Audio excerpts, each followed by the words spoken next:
Welcome back, everybody. You're watching CoinPoker's Cash Game World Championship. Look at this.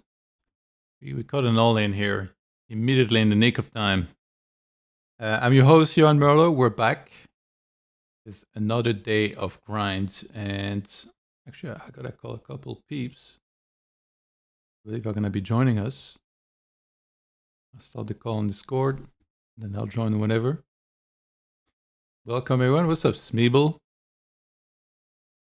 How have you been? Have you been playing at all?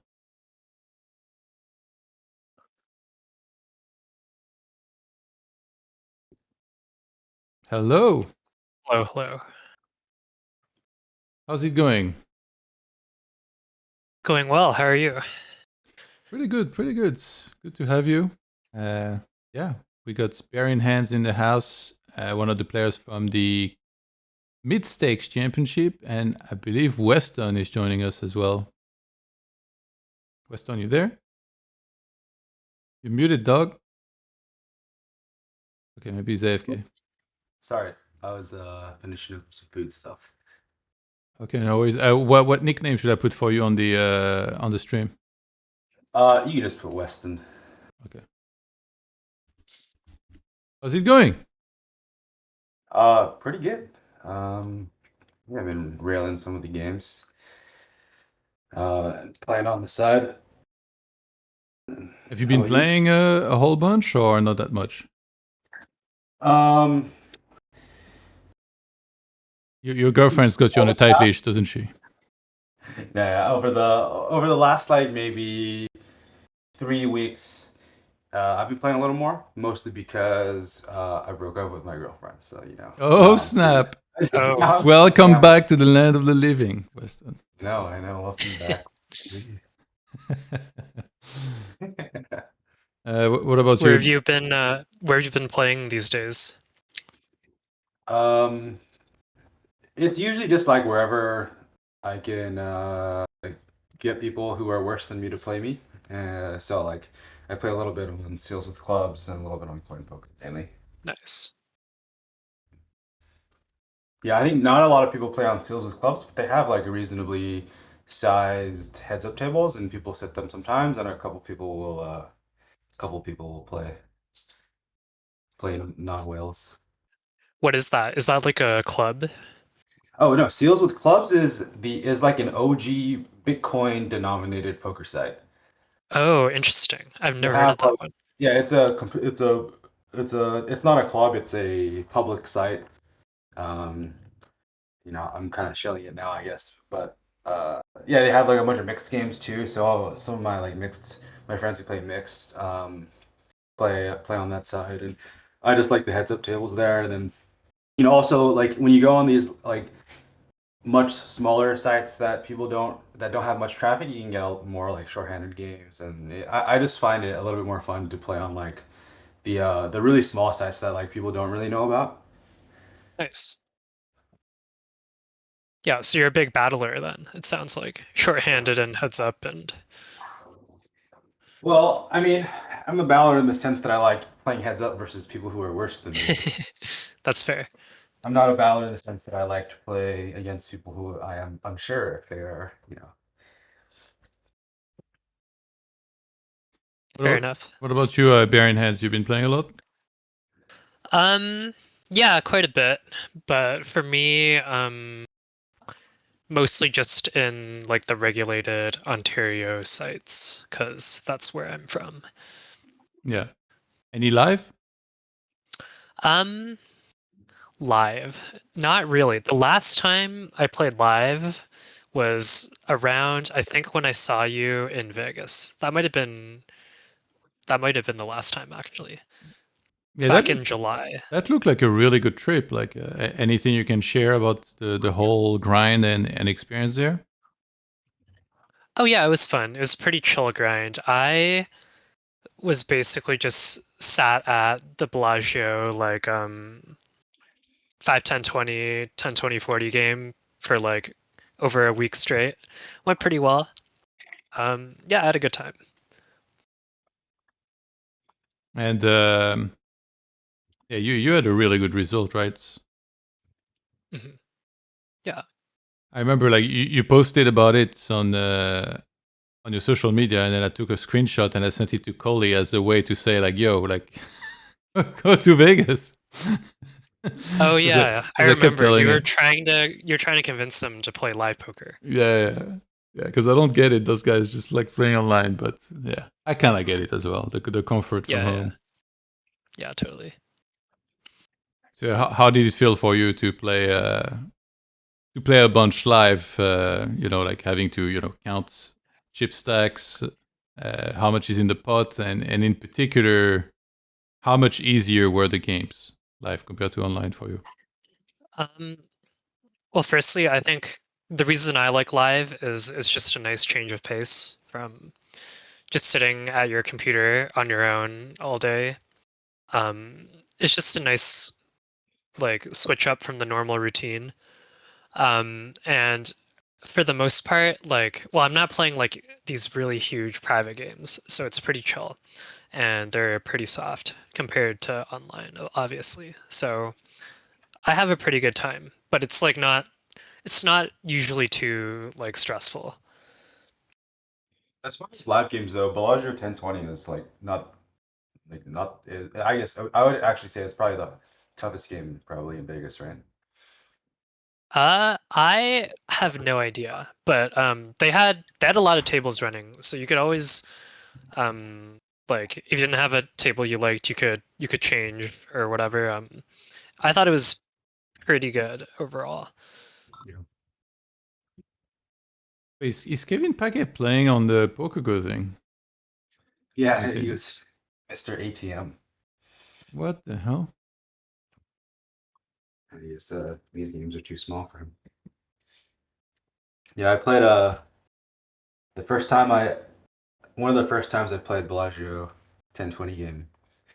Um, this like guy sits down next to me. Everyone's sitting, between I don't know, average stack maybe less than 10K or something. And then this like older guy comes sit back down. He's like this older white guy. He has this Asian wife. He sits down next to me. He has like anything. He puts like 100K on the table. I'm like, what in the world is this? And he just like wails off in a bunch of hands. I like play the biggest hand that I had played at the time against him. And I was just like, man, this guy's what a mega whale. And then like a month later, I see him on like the Poker Go stream, and he is like playing Phil Hellmuth in this like or was it Phil? Yeah, he was playing Phil Hellmuth in like this heads-up tournament. Turns out that guy was Eric Persson, so that's actually the first time I heard of Eric Persson was he just like sat down next to me in the Bellagio 1020 game and just like was waiting. The GOAT himself. That's pretty funny. And I was just like, and he like maybe like shortly after he kind of became like a well-known person, and I was just like, well, I just saw this guy. But did you watch like he played the heads up tournament? That's how he became known. And I don't know if you watch. Yeah, he tried to trigger Phil Hellmuth, so he just talked trash and he like flicked him off as well. Yeah. This was like a month. This was like a month before that tournament. So, I'd never heard of him, but like people at the table were like, "Oh yeah, this guy is just like giga rich." And I was like, "Oh, okay, interesting."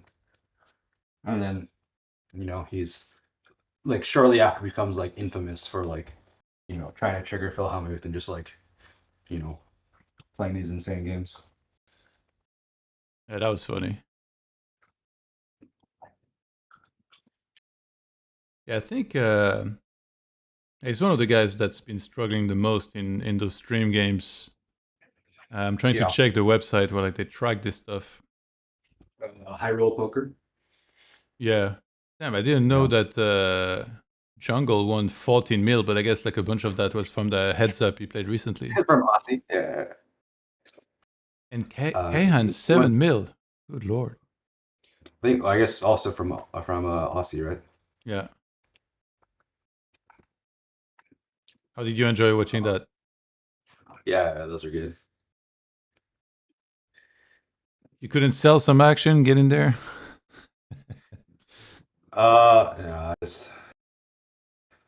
No, I don't want to play that big. That's just too much.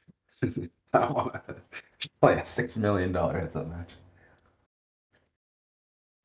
Yeah, on that side it says OC lost 20 mil in stream games. His hourly is... Wait, is it? Oh, What? nice. He's the new biggest loser on this side. Wait, did it track? It said that he played like 42 hours and his hourly is like minus 500k. But that's really, the biggest flex is being on the bottom of this list. It's not being at the top. If you're on the top, who knows how much, who knows how much action you sold or whatever. If you're at the bottom of this list, these are where the real rich people are, They're all at the bottom of the list, not the top. Yeah, Yeah, Foxen's that's in funny. there. That's probably true. It's like I forget who said it. It's like I think it's like an old school famous quote, but like the goal of poker is to like become the whale. Like you're just so rich that you just become the whale and you like, sustain a bunch of professional poker players' lifestyles with your pocket change. Yeah, I've heard that before. Yeah. Hey, Rigged joined the action, by the way. We're four-handed on 2 tables. Do any of you know who Mr. Lumberjack is? Yes. Go ahead. Oh, you know? I don't know, but he plays a lot of heads up on this side, I've seen. It's Station Steve. Oh, wait. Station. Did he have? And he's pretty high on the leaderboard, actually. I thought Station Steve had another account called Station Steve.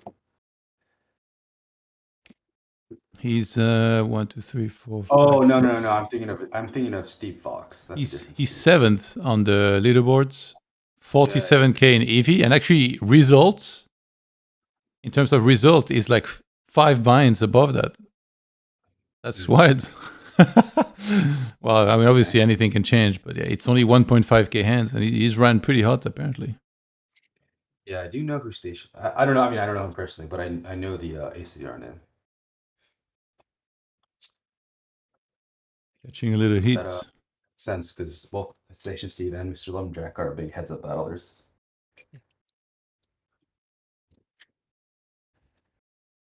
So how closely you guys been following the challenge so far? I have been keeping up with the leaderboards each day, and I watched parts of almost all the streams. So yeah, I feel like I have a pretty decent idea of what's going on.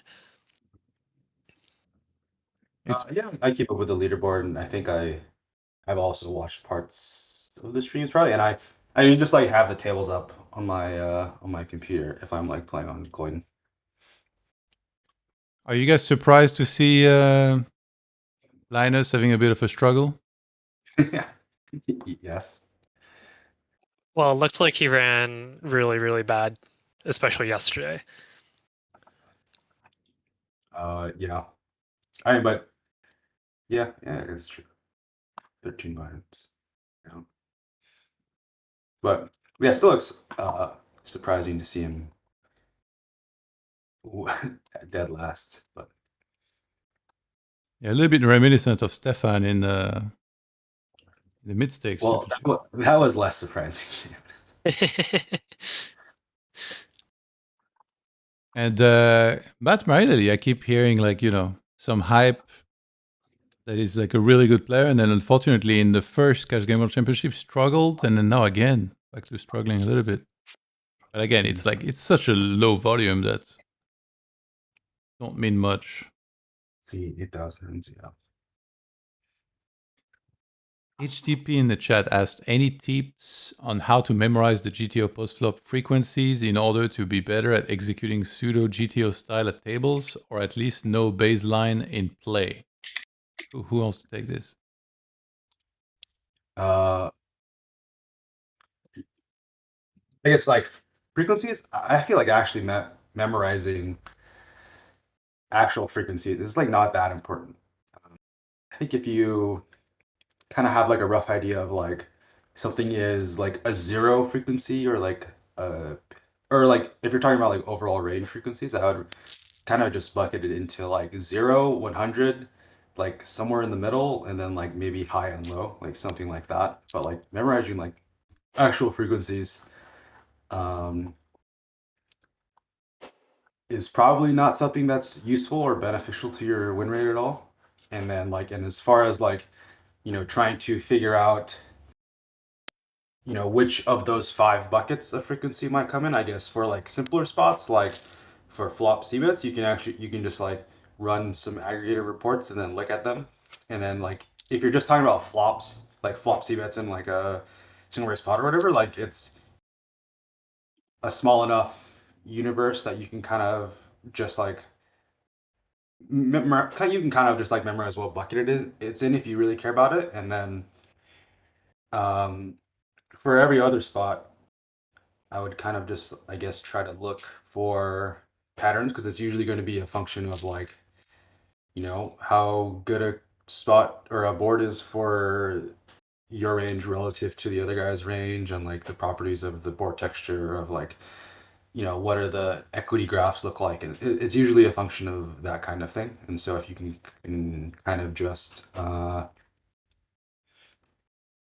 put together some heuristics, that'll get you like 80% of the way there. But do you have like a specific example by any chance to like illustrate? Let's see. A specific example is, I mean, I guess like a specific example of just like of what, like, yeah, of like some spot where like you might think like theory might be like, oh, there's like this frequency or this, but then you simplify in a certain way, like as you were explaining. So I guess like one pretty easy example that comes to mind is like the way most people play is like, if you checkers the flop in a single race pot, like in position versus big blind, and then the turn brings the flush, you kind of just, most people will just B33 with range, even though like the solver will probably mix a little bit of checking in. And then also like some boards, if it's like paired, will go like really big, or some, or depending on like what flushes are possible, might have like different sizes or like lower frequencies or whatever. But like, I think most people just kind of like checkers the flop, and then if the turn brings the flush, then you just like B33 range. I think it's how like a lot of people play. And so just like having heuristics kind of like that. But I mean, mostly you just kind of like had to think about, it sounds kind of stupid, but you kind of just kind of think about ranges and equities and stuff. Yeah. Baron Hands, did you want to add anything to that? I don't have too much to add, because, well, yeah, I myself have never been a big memorizer in terms of like being really granular with frequencies.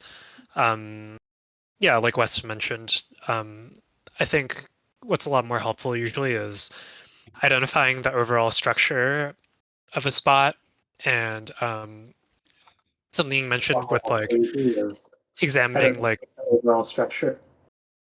Sorry, what was that? So I was trying to open up the stream. There's an echo, you fool. Oh, yeah. No, like the overall structure, and when you're talking about like the equities of each player's ranges, and that determines whether or not you should be polar or dipolar. Like understanding those dynamics have always been a bigger priority for me than being very precise about like, oh, like what exact frequency do these hands want to bet in this like spot, unless it's like super common like a flop. But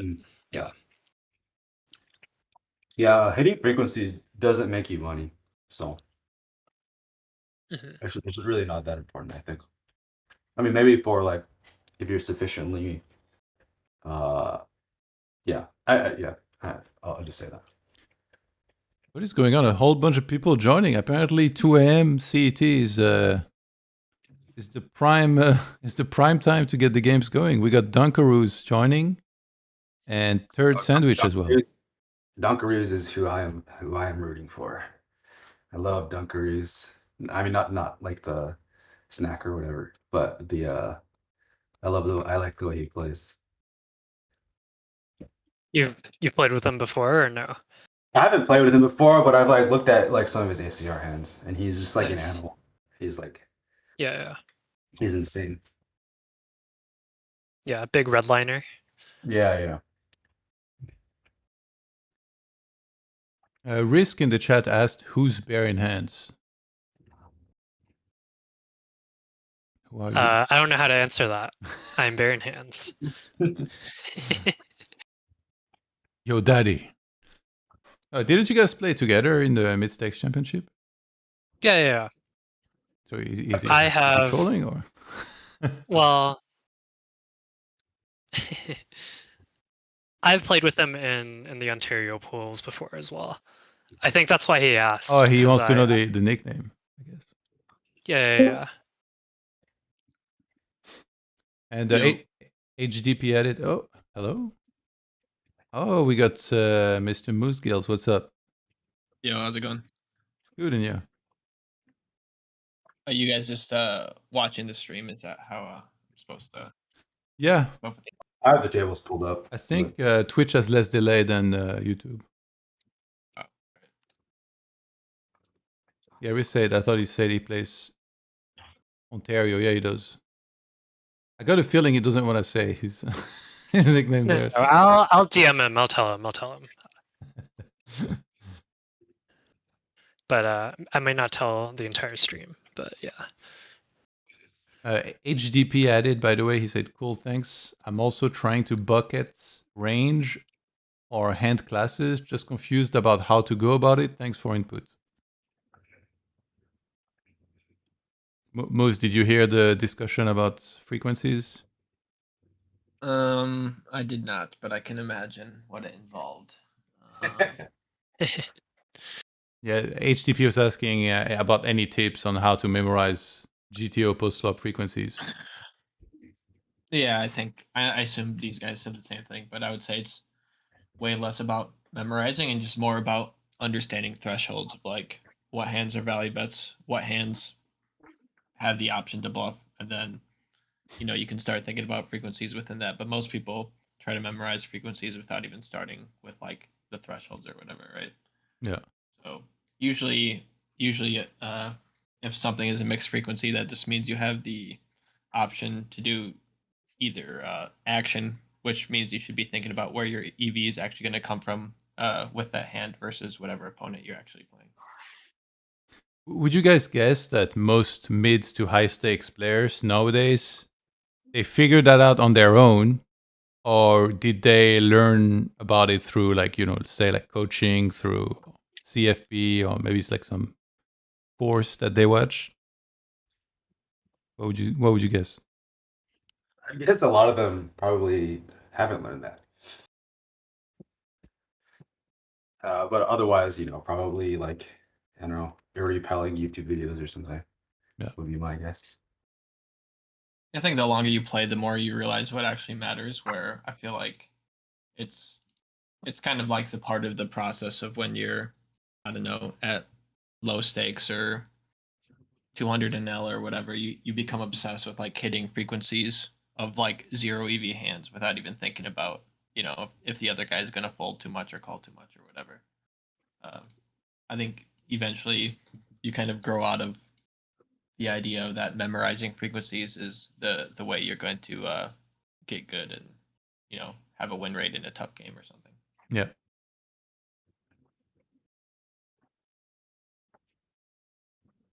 Okay, we at least got Who is one. Mr. Lumberjack? I don't know if I've seen that name. That's Station Steve. Ah. He's doing pretty good in the leaderboard, 7th currently. You follow the leaderboard, Moose? I usually check it once a day. Just so far, it's just been Davy crushing. Well, it's very close at the top right now between him and Kevin. Like one buy-in difference, pretty much, which is nice. Like we want a close race at the top. If one guy starts taking off, it gets a little less interesting, I guess. Has Kevin been playing since coming to Vegas? Sorry, say again? Has Kevin Kevin been played in the past few days? Because he played on a stream game yesterday. Yeah, I think he played yesterday. I'm not sure. In fact, I'm a little bit lost in time. I don't know if it was like 2 days or 3 days ago or yesterday. Right. Yeah. Just grinding 10K on a laptop? That's fire.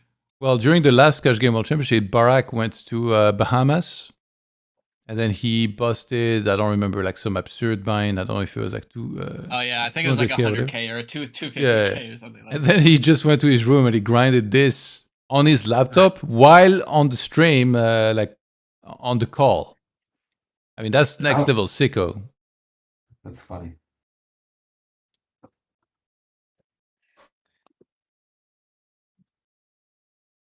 Looks like these tables filled up since we started the call. Yeah.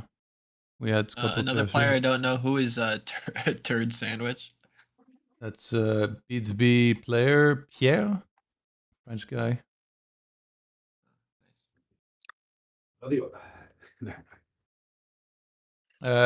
Button Liquor. Oh, okay. I think I've seen that name on ACM. I went to get food a couple times actually with this guy. Like during the last Cash Game World Championship, he was one of the few French guys in the chat that lives in Vienna. So, oh nice. He moved since then.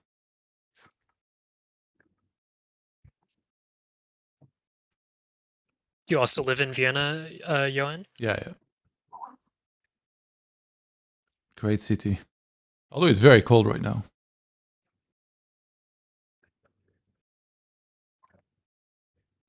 Yeah, there is more entrants actually this time around. I think the first one had like 43 total entrants on the final the final leaderboard.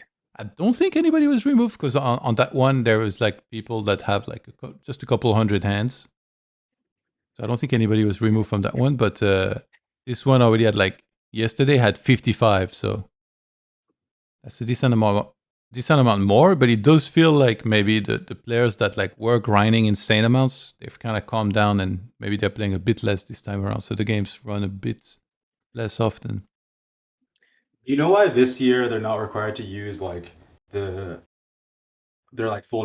real name or like a name that they're known by? No, I'm not sure. I think last time they did it and then they said, "Oh, you'll be able to change name back after," and then this time they ended up saying, that's my guess. I don't know for a fact, but I got the feeling that it's allowed to use whatever nickname you want, but if you're a reg, you have to be on the Discord and you have to disclose who you are. So then it doesn't really matter what your nickname is because everybody knows who you are amongst the regs. Yeah. If you're a recreational player, then anything goes. Right. Many such cases. Yeah, because this time I don't even know who a lot of these people are. Whereas I feel like last time I think I knew who all the rigs were. You can ask me. I have a document where I have all the nicknames. So.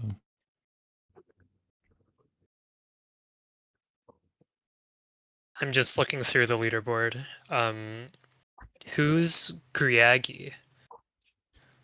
This one I'm not sure.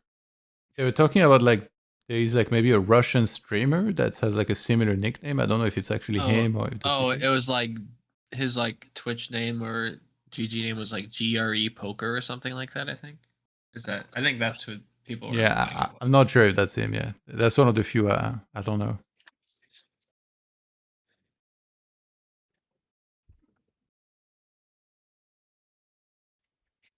Anyone else you wonder about? Let's see.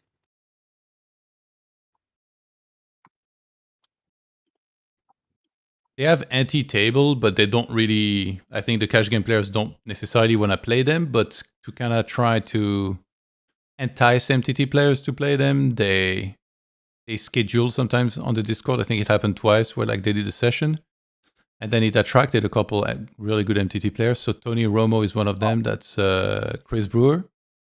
Right. And then another one is Track Maniac. That's Bowie Effect, Andy Wilson.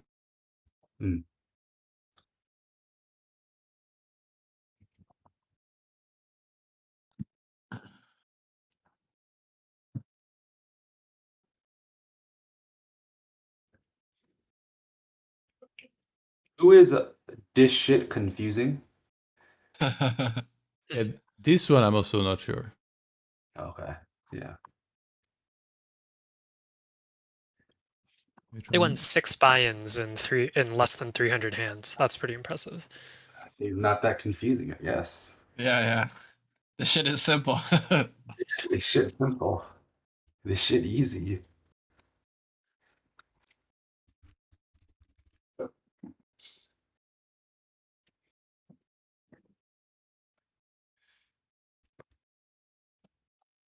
All right, how's Dunkaroos doing? Oh no, he has 100 big blind stacks everywhere. That's your horse you're rooting for, Mr. Bill. Not my horse, but you know, Yeah. yeah, I'm The rooting for Dunkaroos. USA.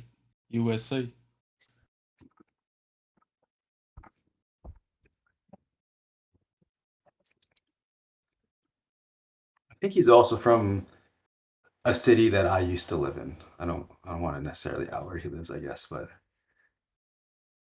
Well, you're a world traveler, so it doesn't narrow it down that much, who anyways, knows, for all the right? stalkers. Yeah.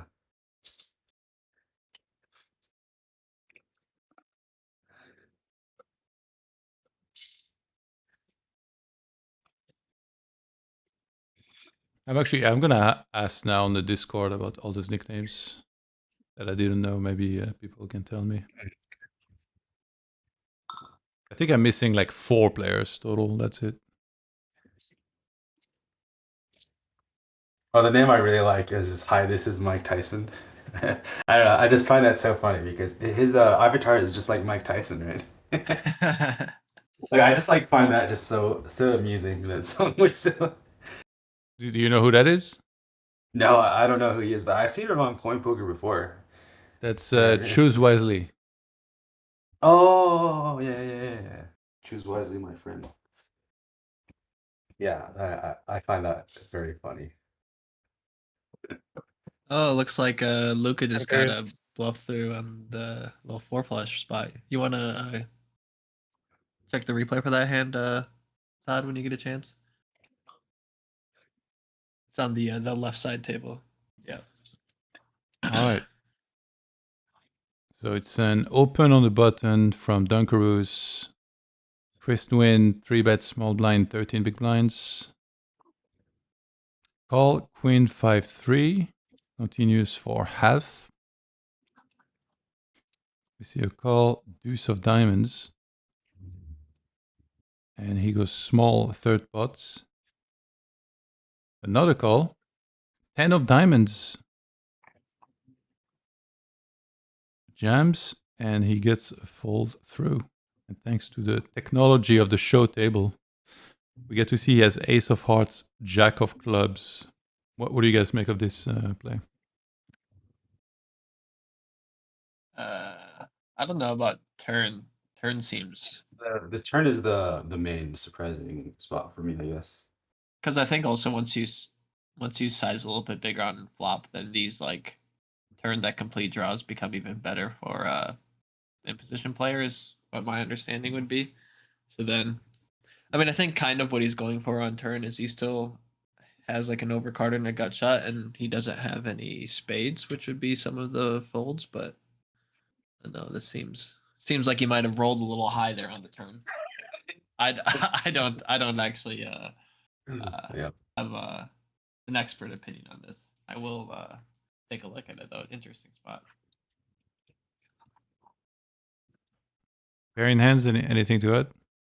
though, yeah, once he does this on the turn, the river's pretty nice because the small blind should be doing quite a bit better with the like offsuit broadways that have a diamond that are now strong flushes. So yeah, going for the bluff makes a lot of sense when you can have a lot of good hands here. What do you think of the turn barrel? Yeah, it's pretty interesting. I don't mind it. If we're going for this kind of smaller size, I think it's fine. Like, we'll have to find some bluffs here that don't have diamonds in them. And it seems reasonable enough to me to take something with like this. What is Dunkaroos calling on the river, other than like what's the lowest diamond he's calling with? Even is that easy to pinpoint? Not for me. Wait, say that again. What was the question? Well, what's the lowest diamond that Dunkaroos is calling with on the river? Like pure. Yeah. I mean, you could call any flush if you wanted to, and it would Right, be. right. I assumed the queen or better would be pure. Probably the jack or better may be pure, and then the other ones would just be like pure bluff catchers, something like that. Is my guess. Okay. Because it's basically the only thing you're trying to figure out is how wide is Lucas shoving for value, and then once you figure out that you know that you call anything that chops with value or better, and then anything that's worse you can call or fold it depending on what reads you have. Yeah. Like this is like a 6 spot to bluff because like obviously the lower stakes you go, these are like kind of the unintuitive bluffs that people are never going to have, but then you also like have the people that like once they figure out about these like cool like bluffs to have on runouts that are good for their range, some people would just like do it every time or whatever. Yeah. I can see that. Sharky Jaws asked, only one show going? No, there's two, but the other one is actually we're gonna roll in on that one. It's only three-handed, so I kind of left the other thing. Oh my god, we got a scoop. Oh, that is dirty. Oh, wow. That is real dirty. Oh wow.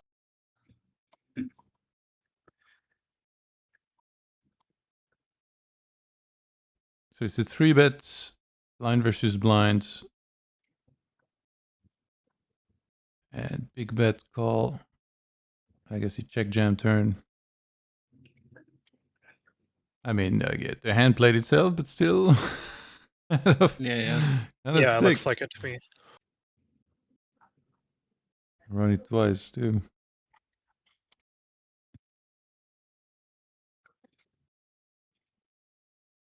It's okay. Well, I mean, Davey can afford it. Davy's been running good enough so far, I assume. So one little bad beat. Actually, he's down compared to Evie. He's like 2 binds under Evie. Wow. Unbelievable. Under EV and still winning at like 45 big blinds per 100. What a legend. If he cares a lot about winning the title and the Rolex, he might be pretty happy with that hand, even though he got binked on twice. Yeah. Right. Yeah, I assume Davy's rich enough to not really care that much about getting binked on twice.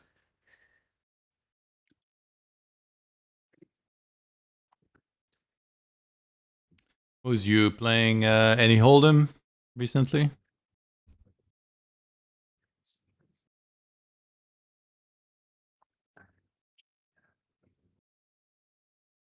It's FK, I guess. I guess that's a no.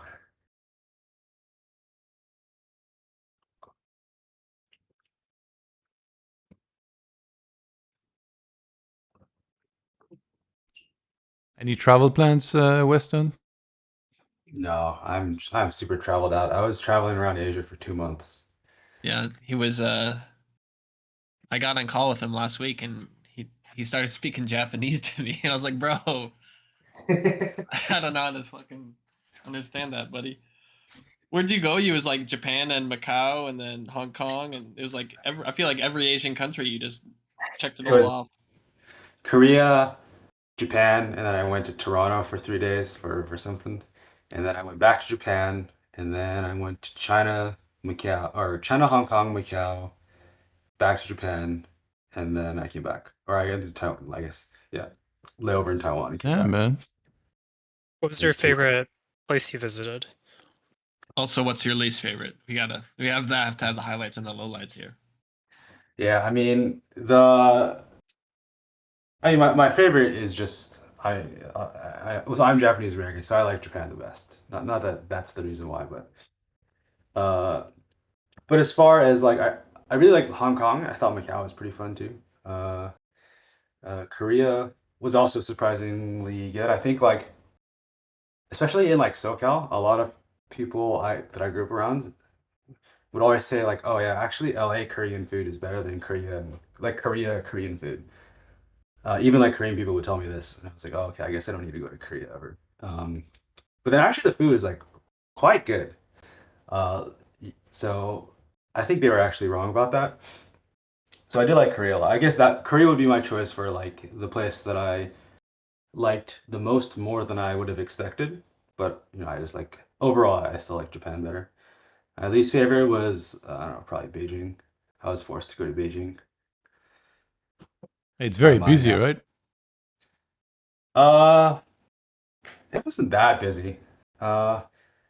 Actually parts of it were really busy because it was Golden Week, which is I guess some holiday in China. And yeah, there were points in time where like yeah, I couldn't like walk because it was just like way too crowded in certain areas. So that was kind of unpleasant, but I mean, it's I went to Beijing like 20 years ago and I really didn't like it, and it's like completely changed. So it's it's quite a bit better than what I was expecting. Yeah. Todd, you spent a bunch of time in China for Warcraft, right? Yeah, I lived in Beijing actually. Oh, when was this? This is long, Uh, probably 15 years ago, 10 years ago. more. Yeah, I lived 20? there in like 2007, I think. Oh, wait. Yeah, actually, and then I went back then. I went back there like many years later, and it's crazy. Like the area I used to live, there was like an area nearby where there was like nothing, like some small like flea market, and then now it was like a gigantic shopping mall, and the Right, yeah. street was so busy that there was basically no more like lights. It was just like you cross whenever, and then there's cars everywhere. And I was like, Don't you they know like what? Sorry? construct like skyscrapers in like weeks? Oh yeah, no, it's so fast. Yeah, yeah. But Isn't it insane? basically, having lived in South Korea and then in China, in Beijing, I'm kind of like sick of metropolis now. I don't want to live in a big city where it's like it feels like there is just infinite people. So I want to live in a place where there is like it's the right balance. I don't quite want to live at the countryside, but I think like Vienna compromises pretty well because it's got great public transportation and it's like 2 million inhabitants. So I like it a lot. Nice. Big enough to have a cold stone is the kind of threshold, right? No, yeah, it doesn't have a cold stone. Dude, it's like, did I tell you, like, I went to the basketball game? So sick. Oh yeah, the one in you went to a T-Wolves game in Minneapolis or something. I couldn't believe it, man. Like, it says ice cream, and then I read and it says cold stone. I'm like, no way. I look at the menu, birthday cake remix. I was like, hell yeah. That was sick. You said you Weston, you said you went to Macau, right? Yeah, I went to Macau. Did you try out some poker there or no? Yeah, I played so I mean I was there with my now ex-girlfriend, so I didn't want to like spend too much time playing poker, but I did one day of the equivalent of like 2550 US. It was actually pretty crazy. There was like I think how many there was like 13 tables of 2550 or higher going at a time. It was actually pretty insane. Oh wow.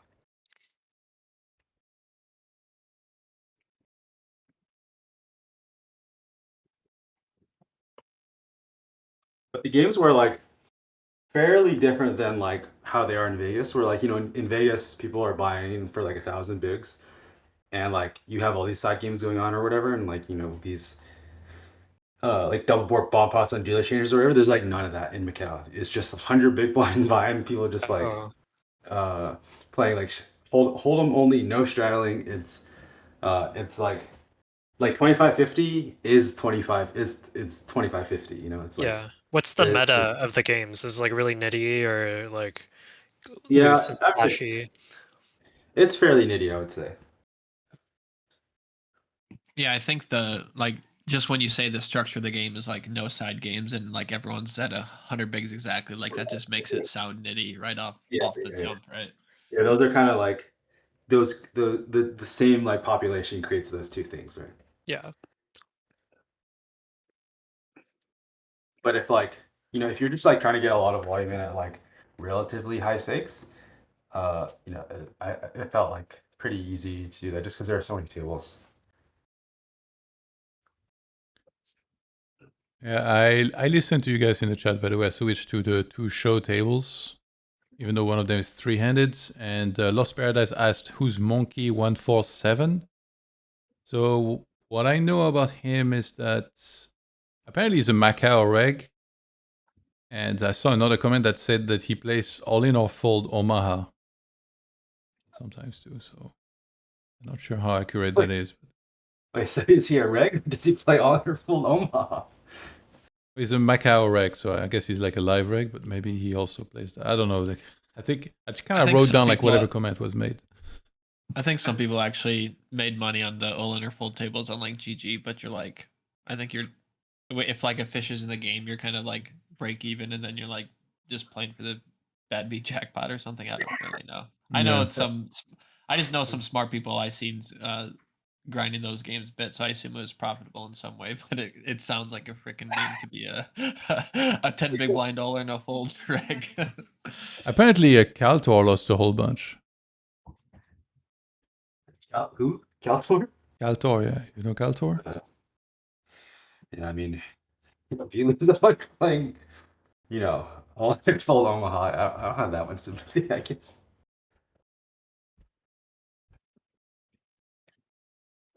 And Sharky Jaws asked, how long did it take to get a seat? I think he meant about Macau. Oh, I don't know. I was waiting like 15 minutes maybe. But when I got there, there were like 6 tables, and then throughout the course of the day, the number of tables like doubled. Roughly like that. The rate was like a little high though. I don't remember the exact amount, but it's higher than Vegas for sure. It's not time rate for like 2150. Yeah. Did you win? That's the real question we need answered.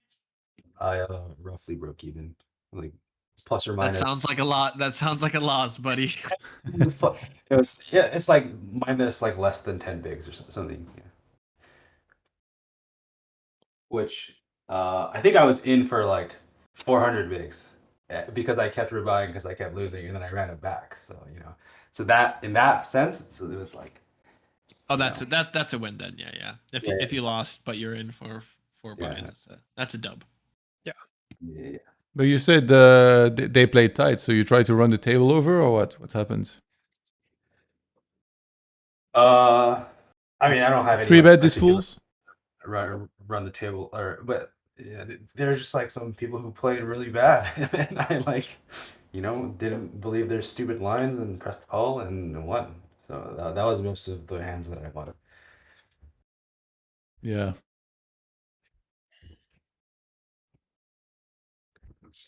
It looks like we got Flushy on this other show table too. So that's nice. Oh yeah, he just joined. Went back his Monarch losses. Apparently, so this Monarch guy, he asked Flushy, like, are you having fun or something, right? You saw that? No, I didn't see that. No, I didn't.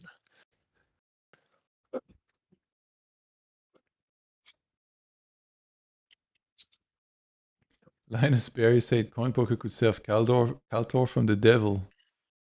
I was watching Kaltor yesterday, and he said he was going to check into rehab. Wait, because of the all in or full Omaha? No, I think he just like he drinks, and then he punts some of his bankroll. Oh, I see. Yeah, I think he's like notorious for going on like benders or something. Yeah.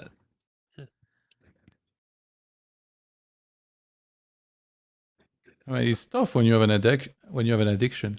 In Warcraft 3, actually, we got a guy in the in the FFA community, and he's just like drinking every day, and he goes on these huge rambles on like the FFA Discord. It's like, yo, bro, like just chill. And he like it can't help himself. And these days we had the tournaments, and then like it's legit. He's creeping on the map. Like in FFA, you have to creep a lot, and he just loses his hero on creeps. And I'm like, God, like, dude, like, let's find a way to fix Reminds this. me a little bit of Stefano. Did he get in Stefano, trouble a lot with his like sponsors? Who were like drinking too much during tournaments and stuff. yeah, Stefano partied hard, but then he still owns. Yeah. He played. He played the WCS qualifier from Ibiza once. The sickest thing, he went to like a dirty internet cafe and played like a legit qualifier for a tournament. Yeah, I remember hearing about this. DavyJones is all in. Pocket Queens. Dunkaroos doesn't want the smoke. I'm watching the stream and not actually the lobbies, so I'm like 6 seconds behind. Do you watch on YouTube or Twitch? YouTube. Is Twitch more in sync? Yeah, I think Twitch is maybe has a bit less delay. I was watching Twitch. There's a little bit of delay for Twitch too, but yeah, it's alright. Is it poker? Does PokerStrategy have a Twitch, or is it? Yeah, is that the channel? Yeah, it's PokerStrategy.com, but all text. So dot is just DOT. Got it. Reverse stud.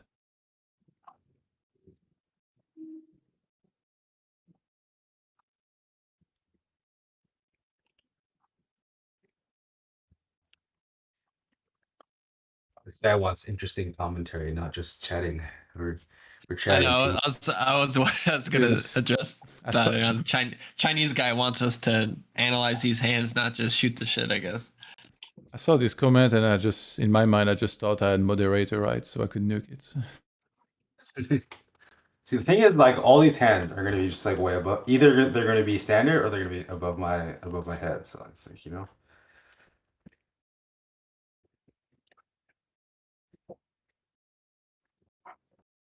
It's pretty sick to see David do this well. There were some huge swings though. Like initially he was doing really well, then kind of fell, and then again like massive upswing.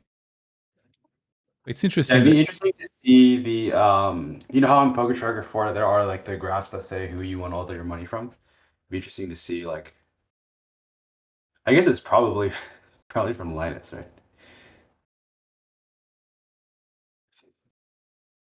Yeah, I don't know what's up with Linus. There was some blasphemy. Some people in the chat saying that, maybe he's washed, but that's outrageous. We had Ben Abadbeat on the stream yesterday, and he was like, absolutely not. Like he's the Linus fanboy number one. So.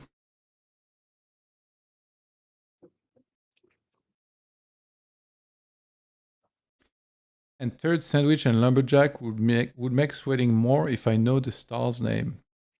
You can just ask, yeah.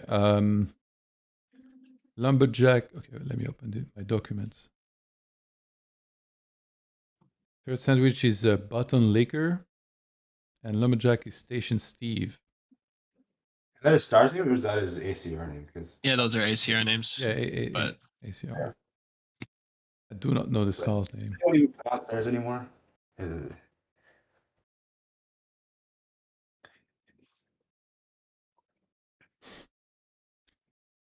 They must have something cross-booked. 10K NL is peanuts for them. Well, it's good competition. It's no rake, and there is 100K in prizes plus VIP games, which the VIP game actually happened earlier today, and there was the 7 deuce game happening in it for 5 big blinds per player. Yeah, I watched some of that earlier today. Who did well in that? Well, Ryan DePaulo did well, it seemed. Yeah. I'm excited for that was an epic fucking hand. The 8-8 called out on the Quad Kings board. Yeah. Wait, someone tried to hero at the wrong time?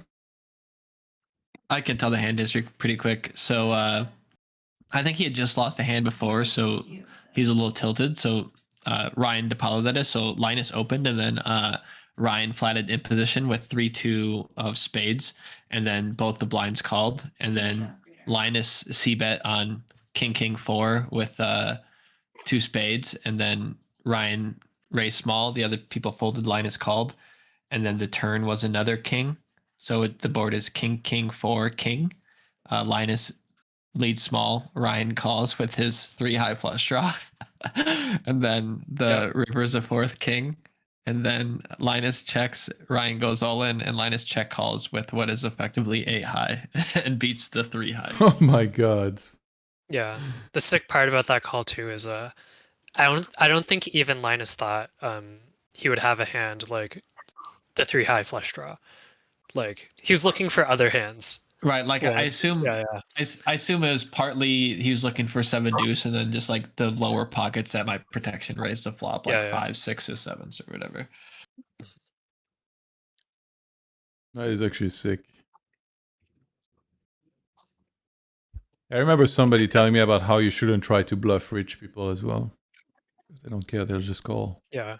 Rich people and Linus, apparently.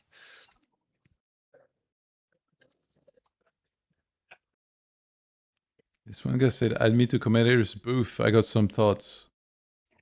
Hey, who are you? You can't just invite someone randomly. That's like just like inviting yourself to the call. It's like, nah, you guys are talking about too much bullshit. Let me break down some fucking hands in here. If I add you to the call, I'm gonna roast you, my guy. He's mad that I said I didn't like Beijing. That's probably it. 50 and a crusher. Prove it.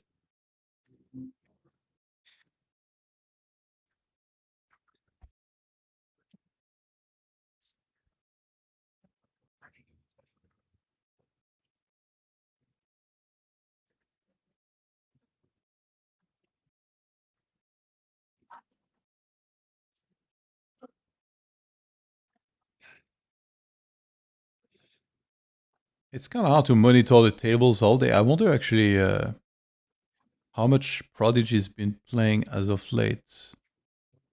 I feel like I haven't seen him in the mix too much. But he does have 5.6k hands, so yeah, that's like decent. He must play at like the hours I'm sleeping and I'm not looking at something.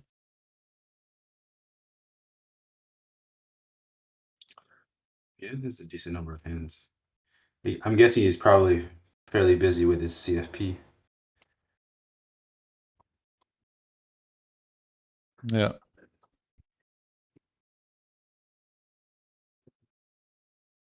Aren't we seeing as much promotions like Cash Game World Championship last time? CoinPoker was posting shorts every day. I'm not sure that's not my department. I just do the streams. That is actually, I think, a fair point because I didn't find out that the challenge was going on until like the second day. Yeah. Of it happening. There's no like lead up to it that I remember. And then I was like, oh shit, like it's happening. What the heck? Like I barely even realized.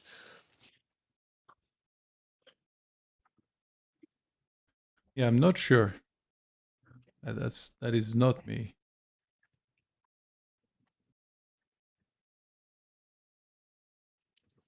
Did you guys see, by the way, Coin is doing something called CyberStacks? What, cyber stacks? Yeah. I'm not sure exactly, but I think it's some sort of like money added to the table. Like randomly, like when you play. Like the GG drop. What are they called? It says November 17th, so it's from today. Cash drop type of thing. Yeah, to December 1st, and it says 30k in daily cash drops. Oh, that seems good. And then it shows like from $22. Oh, sorry, no, from $11 to $100, like a lot of 8 different amounts. Without increase in Rick? I don't know. I would assume not.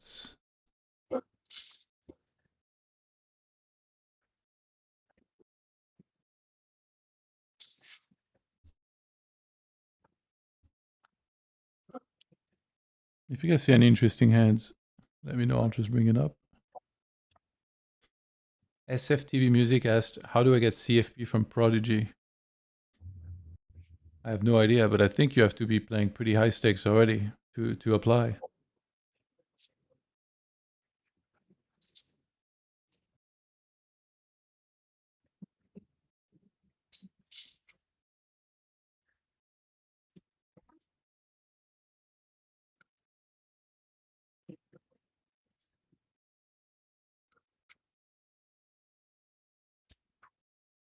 I feel like my mission this Cash Game World Championship is to get Davy and Linus to come on the stream. Oh, yeah, how's that going? Not great so far, but I'm still hopeful. Who's more likely, Davy or Linus? Oh, Davy. Davy easily. Why do you say that about Linus? Is he just like not responding to you? No, he responded, but he like... Well, first of all, he said like that if he wins, he might come on the stream. And then in my mind, I was like, might come on the stream. If you win, like, mate, I will drag you out of... you're gonna come on the stream if you win, trust me. But he doesn't have a Rolex unless he kind of... Right. It'd be sick to like have him see him on like a Triton stream or whatever with like the Rolex and like the Versace shirts or whatever the hell he always wears when he goes on those things. Yeah. Wait, so Linus was basically saying that even if he wins, he's not sure he'd be up to join the stream. No, but it'd be really cool, really, to have him. Of course, I kid. And whereas Davy, he mentioned, you know, like the language barrier. So I offered for Trika to be on there because Trika speaks Spanish and English and he easily could translate anything. Oh, I see. Does Davy not speak English at all?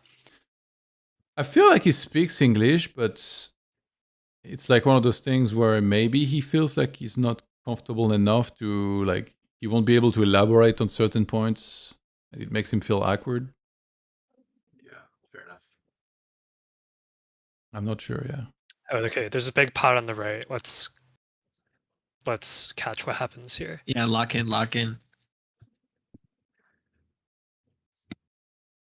Backdoor hearts. Little SPR, yeah. Chris Nguyen, 5K over 5K. And we'll have to call an all-in.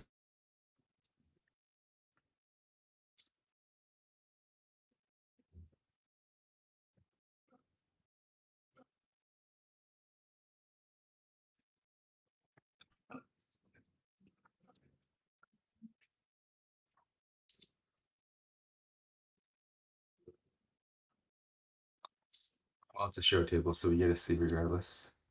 Yeah. Okay, he calls.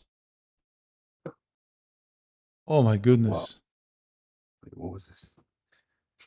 I need to see this whole. Wow. Whoa. Okay. That was something. So this is a 3-bet, big blind against button. And then on Queen 6-5, Mr. Lumberjack fires, call, deuce. Bets again, call. And then, I mean, he's getting a great price, right, on the river, but it's like...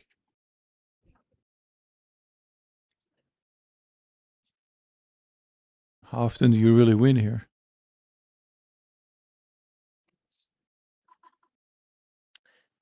Yeah, that is real ambitious.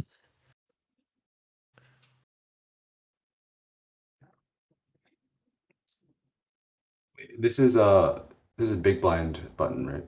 Not Yeah, big blind button. Yeah. I wonder, like, if the river had been like a lower card, like a 5 or a 6, do you guys think Mr. Lumberjack goes for it? He still jams, or?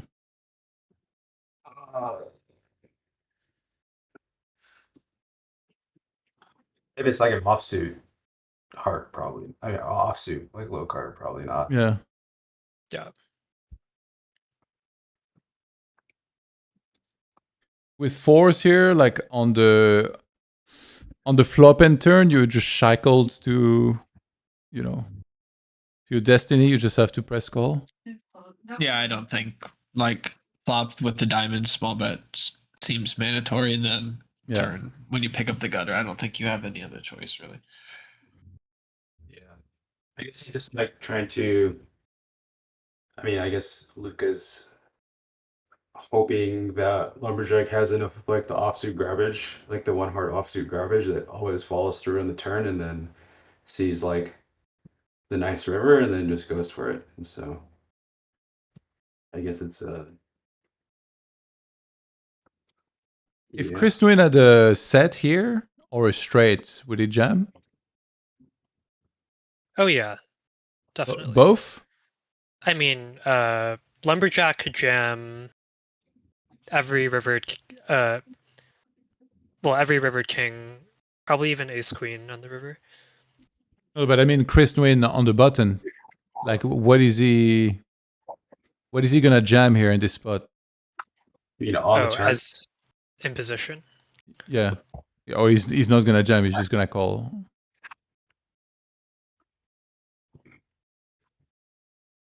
Usually you jam more like your top pair stuff that needs protection rather than something as strong as a set.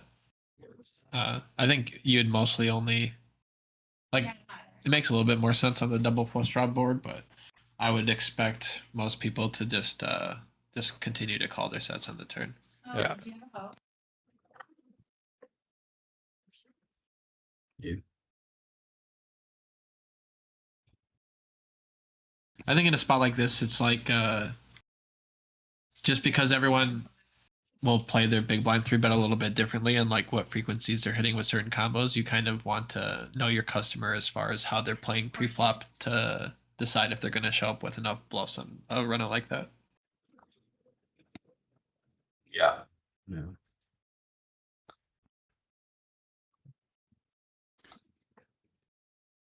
I feel like I get into this type of hands too sometimes because like I said, like flop, is like call, turn, he has to go to call, and then you get to the river and he has to pay 5.6k to win 20k. And it just feels like you're getting such a good price.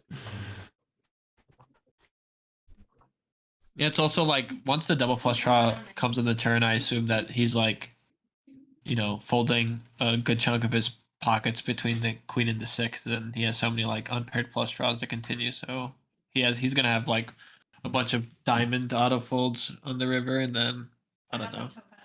When he calls with fours, it does seem a little bit like a range call because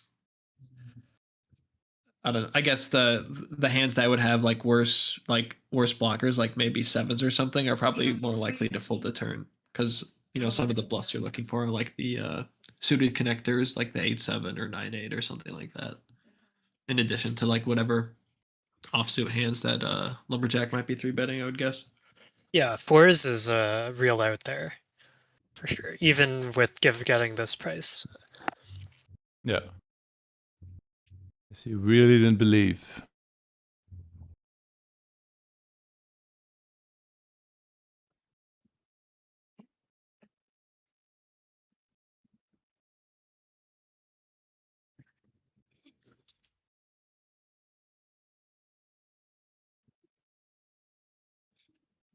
Yeah, Chris Twin is pretty rich too.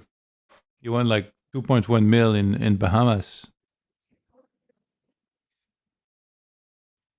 Oh, last year, right? Yeah. Yep. See, rich guy doesn't fold.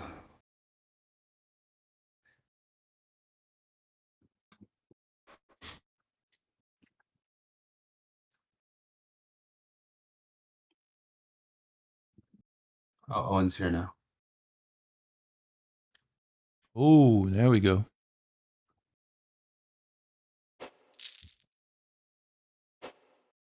Prodigy.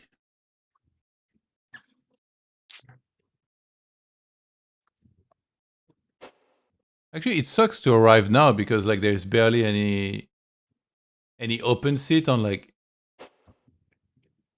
Yeah, I guess there's like 2 open seats on tables that are gonna be 6-handed and 5-handed. So if he wants to play more tables, he's just gonna trapped.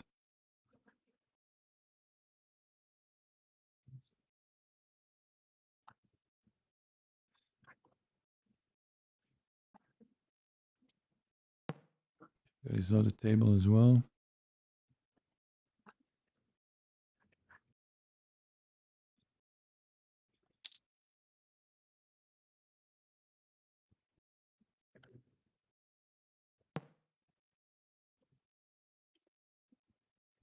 Yeah, they might start more tables, I guess. Yeah, another table starting just now. Oh yeah, Mr. Lumberjack Voidamet's joined as well. Oh, they're doing no-show tables. Not like this. There is only 2 show out of 6 tables right now.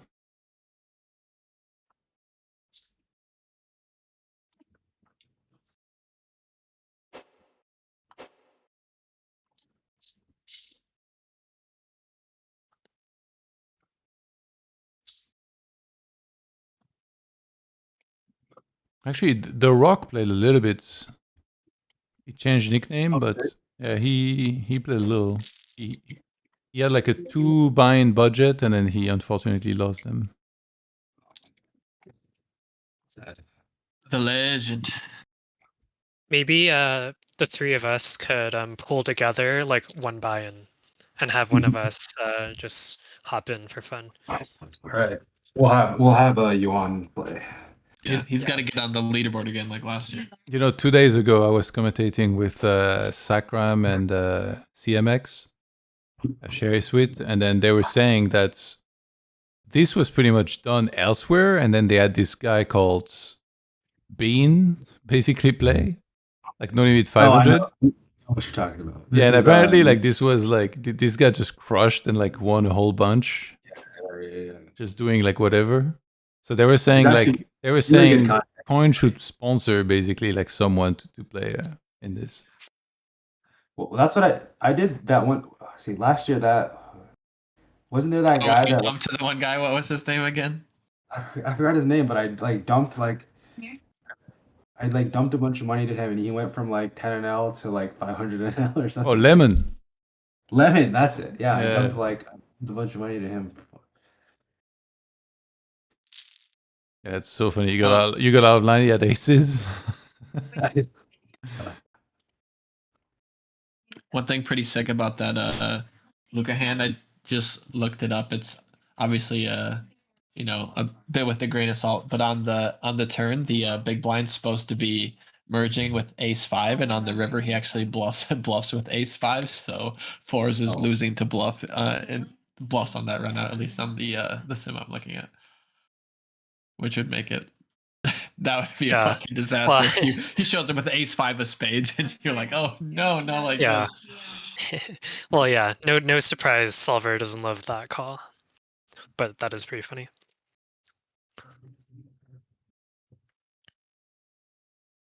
Oh, Voidament's just stacked rigged or something, I think, right on the right. What just happened there? Oh yeah. I think it. Yeah, Let's see. I'll bring it up. Show 2, yeah. Wait, did you see the hands that they had? It looked like rigged bluffed, and then Void had a. Oh, okay. Flush. I wanted to Had do a a mystery hand, but I guess we can't. Okay, let's just go over it then. Okay, so rigged open, cutoff, Voidament 3 bets button, call king 5-4, flush draw. Voidament continues, gets check raised, he calls. 3 of hearts, half pots. The rock special. Call 8 of clubs. Rig shipped, and Voidament calls. Mamma mia.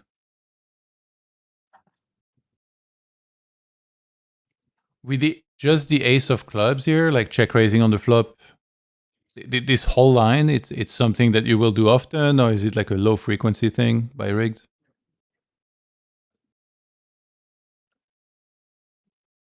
I'm personally probably not finding this one, but I think it makes sense. Like, yeah, mix on the flop, and then you get like a pretty good turn for your range, and then continue, and you have like the gutter and the future blockers, and then you river your perfect bluff card. Yeah, I was gonna say after the flop, it looks like a cooler to me. Mm.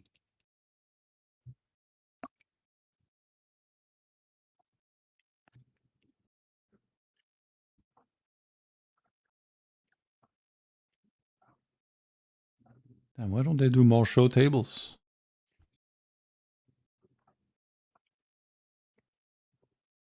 Yeah, I wonder why they didn't make them all show like the mid stakes one. I think for high stakes guys, they probably have like some objections to Right, that that's happening. true. Yeah.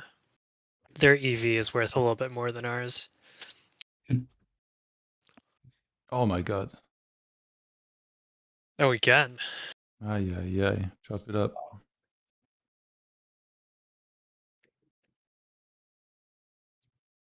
Wait, what's the equity of aces on this against two pairs?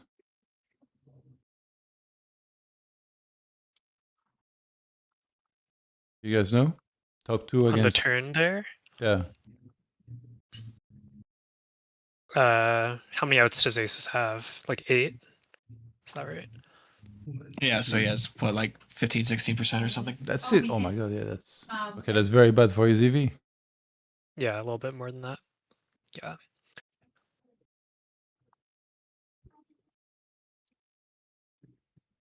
Yeah, the hands between them are extra painful for Davy if he loses. Because it's like the double counts the delta. Yeah.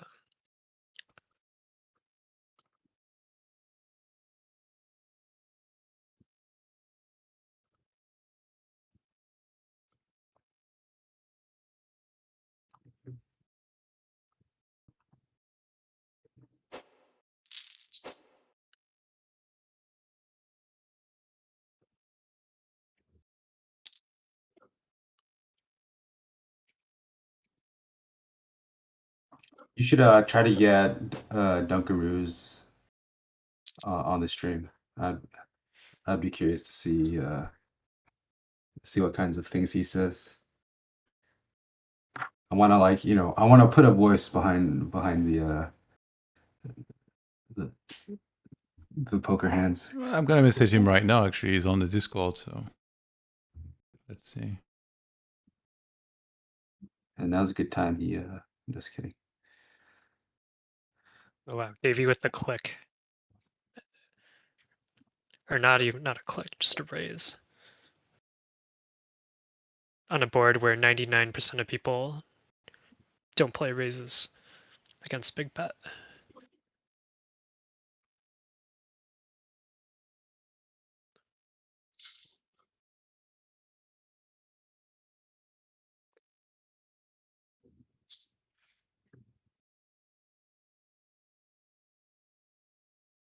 All right, I messaged him.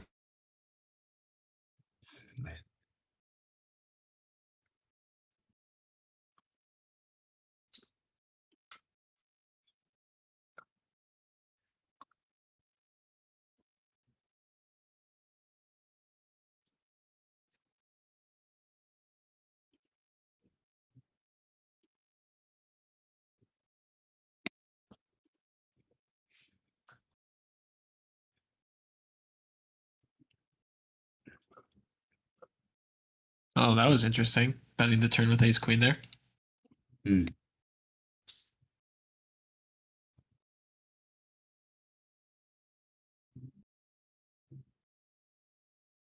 So 3-bet blind versus blinds. Damn, big bet actually. Very big bet. And although it's a very big bet, there is still a check raise. He calls.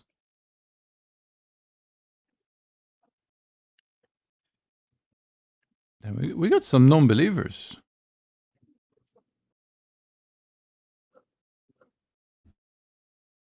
It's on to Davy. Weston, I think this is one of those beyond my pay grade hands you were talking about. Yeah. Yeah.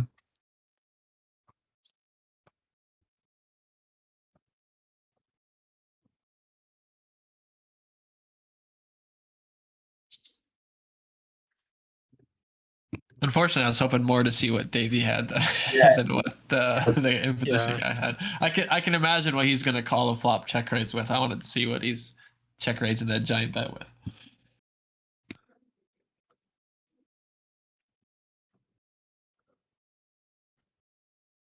Must have been some absolute airball, no? Because like it was such a small bet on the turn, and he folded. Yeah, like whatever he's like, if he has a check raise range there, like it's surely going to be a polar. So he'll have some total crap for sure that just has to fold. Yeah, I assume the handy check folded was some like backdoor flush draw, backdoor straight draw hand that was like indifferent versus the flop C bet ish, and then he didn't like turn anything and then check folded. I know that if I'm the imposition guy there, I might stab a bunch, but that's only because I don't want Davey to put me all in on the river right away. once the turn goes check, then I just feel the jam coming when you like play someone that's sick. But You just want to do everything you can to make the hand over in as possible. right, I'm not trying to play a high EV hand. I'm just trying to make it easier so he doesn't make me go all in with a shitty hand later.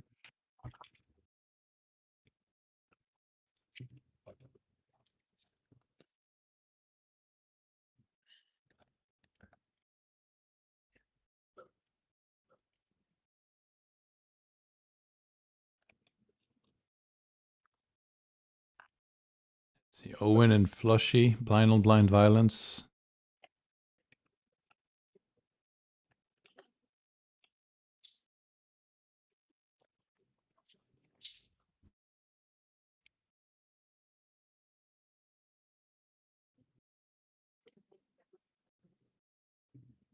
How is Voidemans doing actually? I think he was crushing. He's like top 5 or something. Yeah, he's third, 100K. He's third. Yeah. Oh my goodness. It's pretty good. Cooking. USA. Whatever happened to 4 betting, Mr. Lumberjack? He's just shipped.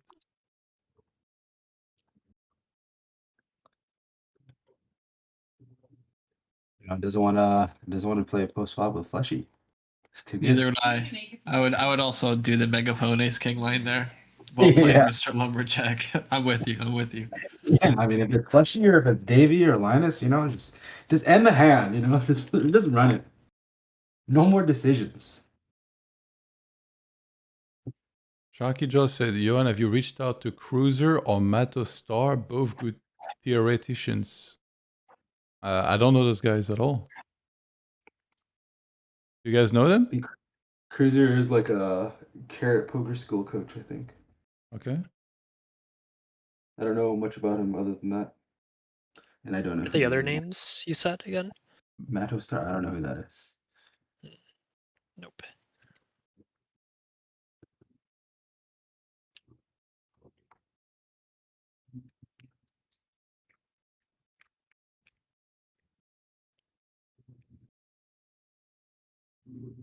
Dave, you get a little taste of his own medicine getting check raised here on this paired board. Actually, I just remembered I'm supposed to commentate with Waco in like 10 hours. Less than 10 hours now. Oh, nice. We're going to wake up. I'll tune in for that. Well, hopefully games are running because, we scheduled those streams and commentary and then like there's no games running. It's a bit tricky. Right. Johan, I hope you're well paid for this because I feel like you have to put in a ton of hours to cover this entire event, basically. Well, actually, the month. The first week I didn't do that many hours because I was sick. I got sick literally as the challenge started. Like the timing couldn't have been any worse. So first week I didn't do too much. He's got that sick DJ. I know he's going to be streaming like 200 hours a week the rest of the way. Nah, probably not. I think I kind of paced myself this one. I didn't go too hard. Especially because it's 28 days and it's supposed to be mostly just me, so. Dunkaroos and DavyJones. Now this is a Davy hand. This is a Davy hand. Flop check raise, turn check, and then jam over the river bet. Oh, this is sick. The 7 deuce game is not on, ladies and gents.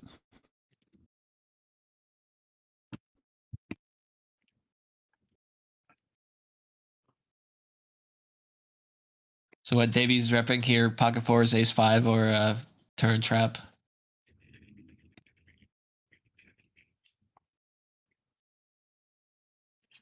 I didn't see the action.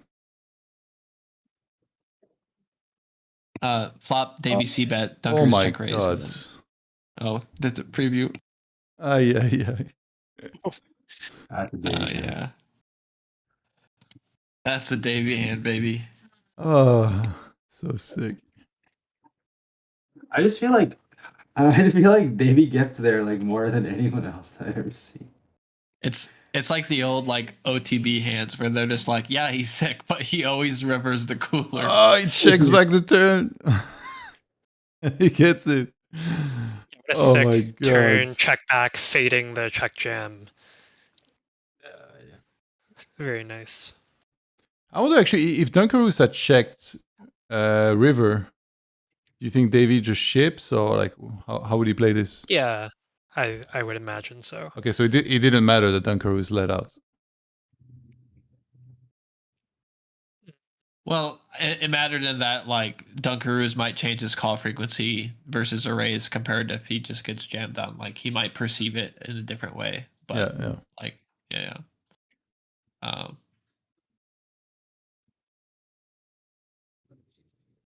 No, that was a sick hand.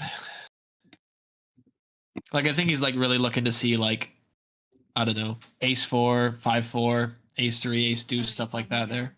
As what Davy could turn into a bluff. That makes sense. Those are the first hands that come to mind. Who is that we hear talking, by the way? Oh, that's that's Nav in the background. You guys share like an office or something? Yeah.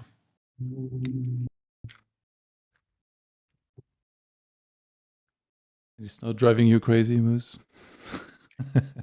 Nah, she's grinding some what's the game called? Stardew Valley. She's getting her farm right. That game.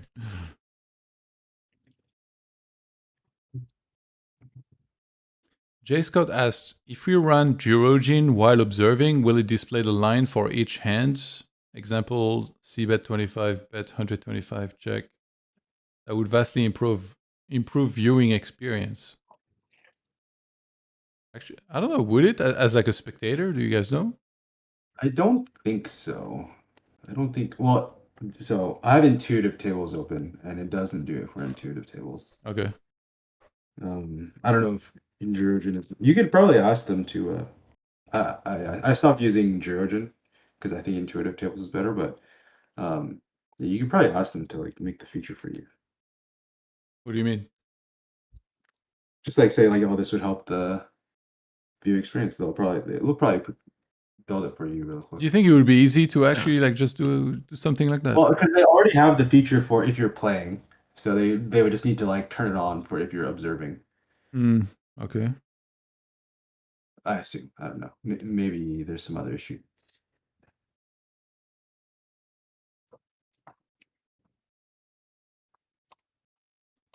And Sharky Jaws asked, is Keki gonna do the sick regs breakdown hand series again? Was hard to get MBF or Bepe to share their thoughts.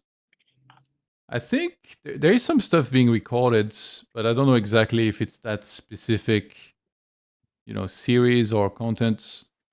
But yeah, I do think there is some hands breakdown because I've heard about, some of the guys saying that they were recording stuff specifically. So there will be content made out of this. That's kind of like the whole point, I think, even though right now it might seem like there wasn't a ton posted.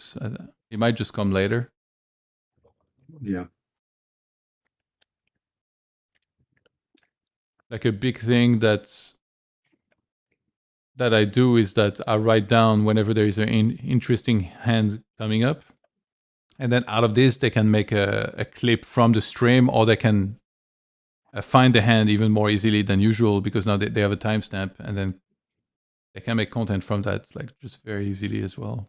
Get Prodigy is always willing to come on the call and talk about hands and record stuff. So, yeah. Jose Rivas asked, how is the leaderboard on winning money? Where can watch it?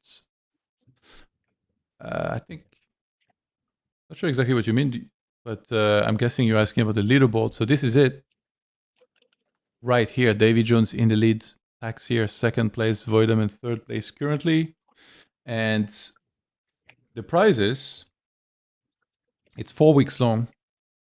I guess like right now, technically, we just began the second week because it's past midnight and we're Monday. So it's day 8 out of 28 days. And prize-wise, let me open the thing. It's $100K in prizes, which includes the 35K watch for first place. So yeah, first place Rolex. I think it's called a Land Dweller, if I'm right. And then second place, $17,500. Third place, 15K. Fourth place, 12.5, and fifth place, 10K. So top 5 will win something. That's cool. So they significantly increased the prize budget this year, it looks like. Well, last time the watch was 50K, so I guess it's doubled now. I see. And there is actually going to be an extra 10K prize for the person that played closest to theory. Interesting hand here on the right. Little 4 straight action with a shit ton of money in the pot. And Davy betting, 20% or something?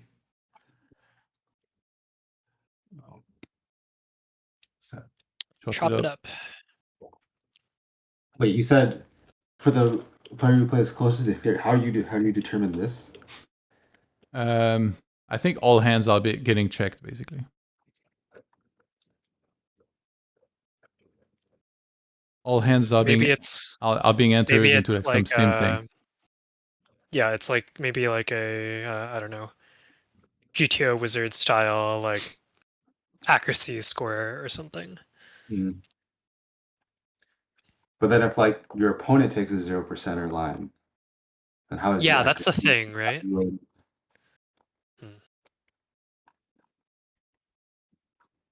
Yeah, I don't know much about it other than the little bit that I said, which is what I heard. Yeah. That's interesting. Right. That would be funny if you get like scammed out of an accuracy in a hand because your opponent was the one running the 0% line, and then you're like down this dark alley trying to react to it, but you had no choice in the matter of which way the hand actually went, right? Right. That's so sick. That'd be funny if it was like posted, I don't know, prior to the thing ending, and then you have people out here that are like trying to scam the other guy's accuracy score if they're like the top 2 guys, and then just like playing wild hands to mess up with the solver score. That'd be really funny.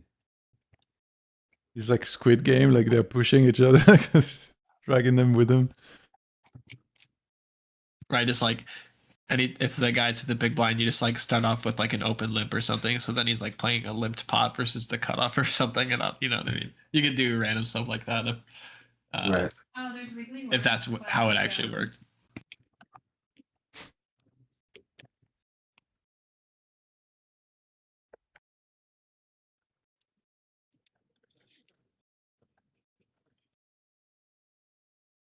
Damn, they need more show tables.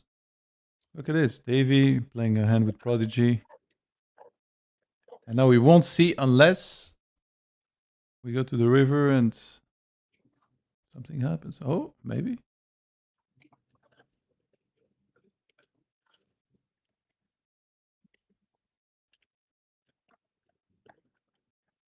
Don't let us down, boys.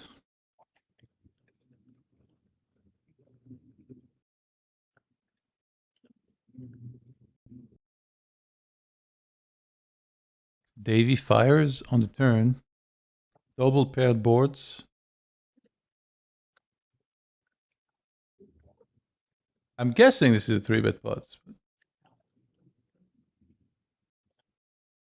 No! Oh my god. Unreal.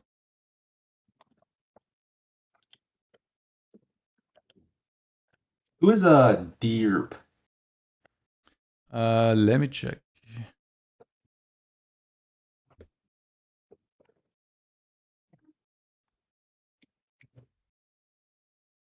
Seifold. Oh.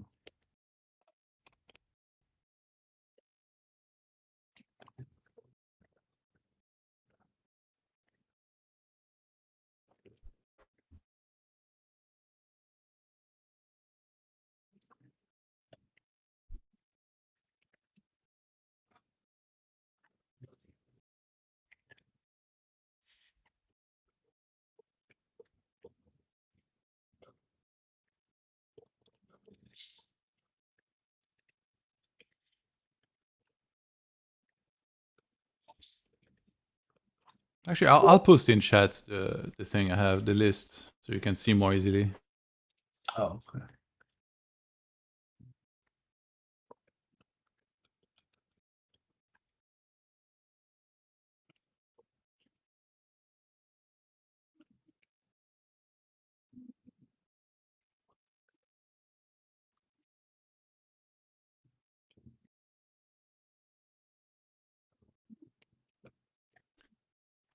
Small Fit Big Man 01 asked, is it GTO to play flats from cutoff and hijack versus opens in no rake games? Probably, but I think it also depends a lot on like the open size. Right. If they're min opening or if they're 2.5xing, I assume that matters quite a bit. So you're calling more against the smaller sizing, and then against the bigger sizing, then how does it change? Like your range needs to be stronger, but then you're more inclined to 3-bets or fold? Is that how it works? Yeah, you're just like getting a worse price to VPIP, so you're just gonna VPIP less generally versus the bigger size, and you're more inclined to 3-bet.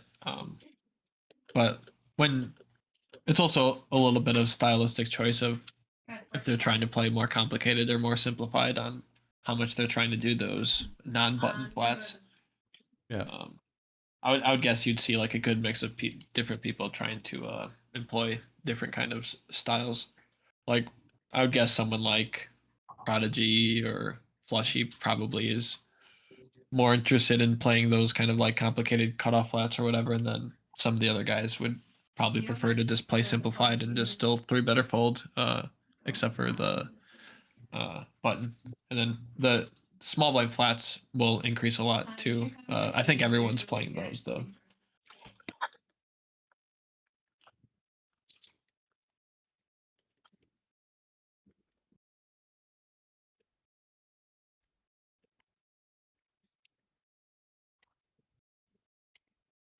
Yeah, the small blind flat scares me. So I get PTSD from when I used to do it too much because I didn't know better. Because you had pocket fours, wanted to flop before. Yeah, exactly. I mean, exactly. Getting dealt into the blinds and getting dealt a hand that can flop a set is tempting. Even the longer, even it doesn't matter how long you play, it's always tempting to try to flop a set. I think even in live in full ring, it's like the tables in the games that I play, I just always feel like the tables are like so weak. I just always want to limp even deuces on the gun. And then like if somebody raises and it's like, oh my god, he's so bad. Like it's just what I call like every time. Yeah. And then like, you know, nobody wants to fold a pair. So when you hit your deuce, you're like not sure if you're getting set over set or not because everyone has every pair. Yeah. Very scary.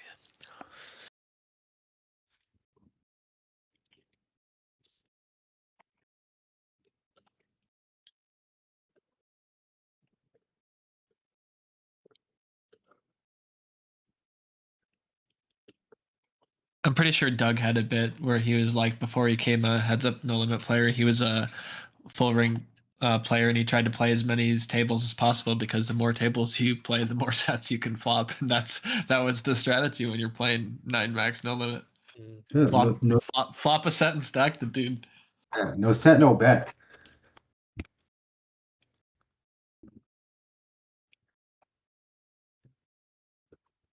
I think for me, that's like one of the hard parts about playing live is like when you don't make a set for like a week straight. And then you finally make a set and it's like the worst run out of all time. Or like it's even this guy's like the guy makes like the one straight that's out there and you're just like hating life.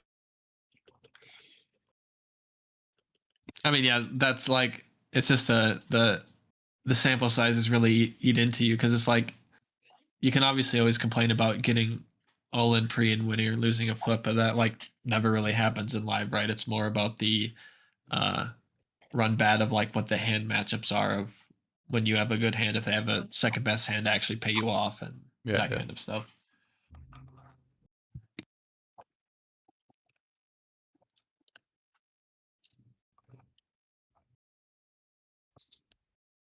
Are you going to be coming back to Vegas during February again?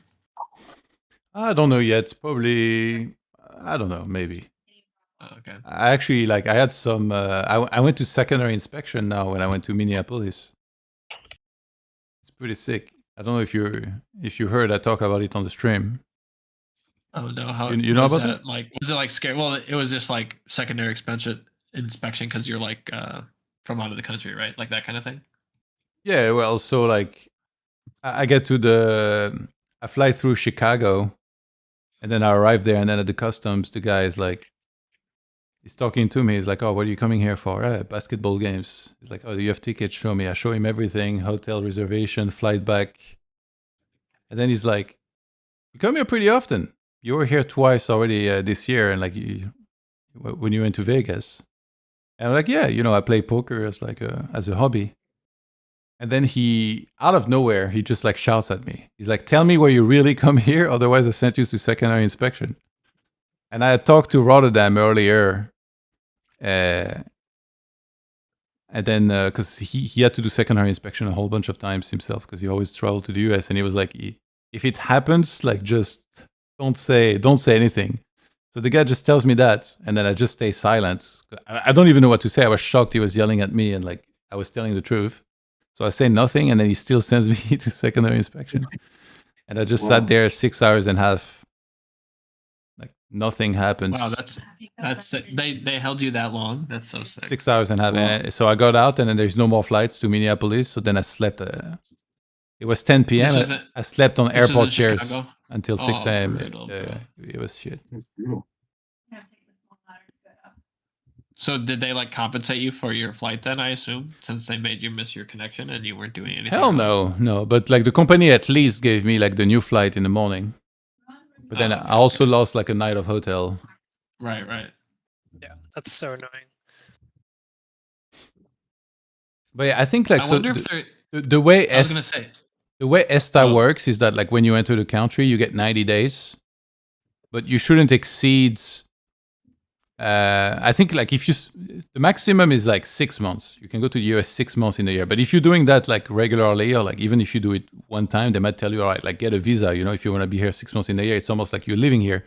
But so for me, I did like 2 months. Then I did 2 months. But you're supposed to wait the same length that you were there for. And now I didn't wait 2 months before going. So I think maybe that's what also played a factor, because I was there like maybe around a month before, a month and a half, and I was there for 2 months. And then now I went that soon again. So even though I had everything, all the proof that I was going home, whatever, I think they're just really worried, people, when I immigrate there. Right. Are there any airports that are like more or less notorious for pulling that kind of shit, or is it just more of a case by case basis? I think LAX specifically, and then I think, I don't know about New York. I would expect New York is a bit more chill, and then the chillest is Vegas. Like you land in Vegas, you say you're playing poker, they're like, get out of here. Like they don't even waste 1 second. It's just super touristy, so they have no reason to prevent you. Yeah. It's still just like brutal when you're like a law-abiding citizen and you're like still like trying to plan your travel around not getting scammed out of 8 hours of your day because some guy's having a power trip for no reason, right? Yeah, what can you do? Happens. So basically it makes me want to wait a while before I go again, because I don't want to go through this again. Like it wasn't the end of the world, but it was a little bit annoying. Yeah. Right. I was just wondering because I'm going. There's that mixed game series again in February that we're gonna go play, so I'll be there.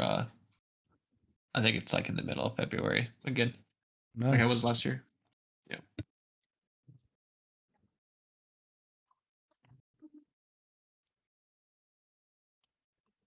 All right, guys, I'm gonna head out, but thanks for having me on.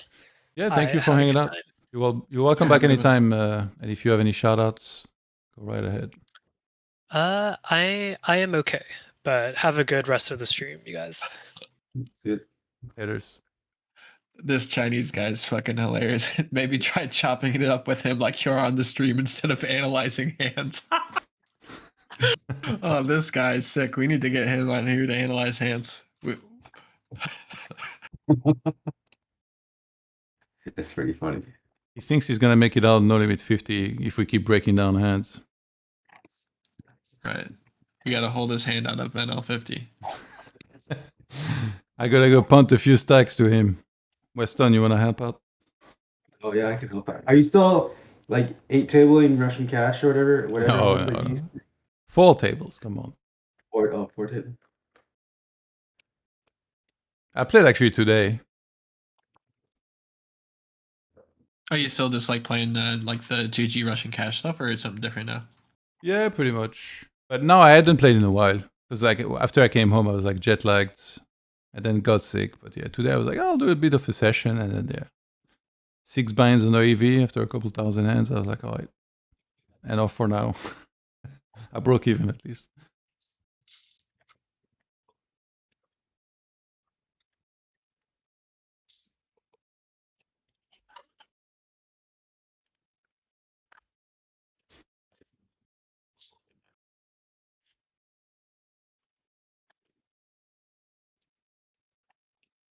I kind of feel like the way I should play currently is like I should play a short session, save a lot of hands, and then just kind of review them.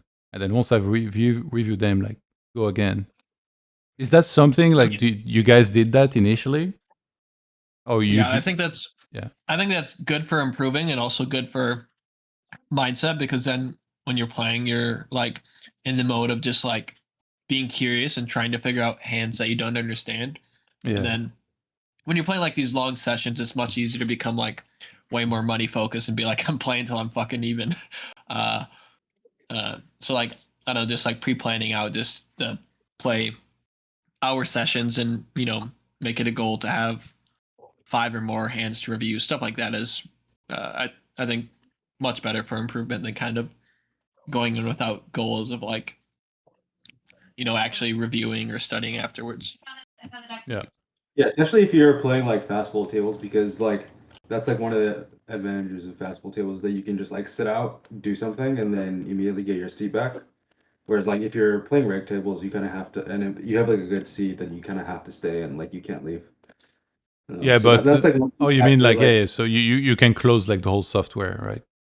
Yeah. Exactly. I wouldn't want to open something while I have it open. Yeah, I mean you shouldn't open. Yeah, don't like open it or whatever at the same time. But you can close the software. Whereas, I mean, if you're at a reg table, you want to keep your seat probably if the game is good. Yeah, like if you have like Jesus on a fish, like you're always gonna like talk yourself into playing a longer session. But if you're just grinding Russian cash anyway, it's just like, you know, you're already kind of by playing a Zoom format, you're like saying, you know, game selection isn't my highest priority already, right? So you can just kind of play when you want, get hands to review, and you know.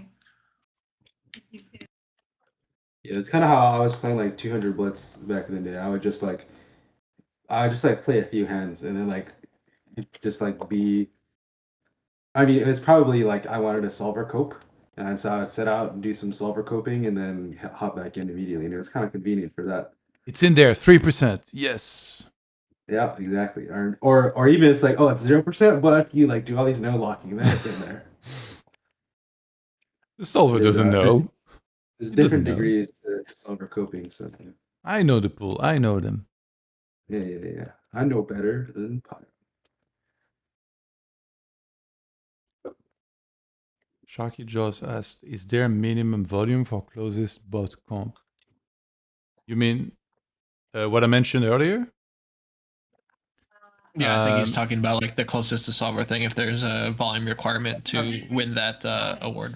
I'm assuming it's the same as like to be eligible for one of the prizes. I think it was. Well, let me check. I think it was 20K hands. Let's see. So is it post flop analysis only? Because if so, then I could just fold. If they're only doing like post flop analysis in GTO Wizard, then I could just fold every hand, and you know, provided they're not looking at frequencies. Yeah, it's expensive 20K is it? hands, and I don't know. I would assume it's like all of it, free as well. It only says on the website. It says bonus award. A special GTO focus prize will also be announced, celebrating analytical skill and strategic excellence. Well, looks like it would cost $500,000 to fold for 20,000 hands. So that's not a good strategy.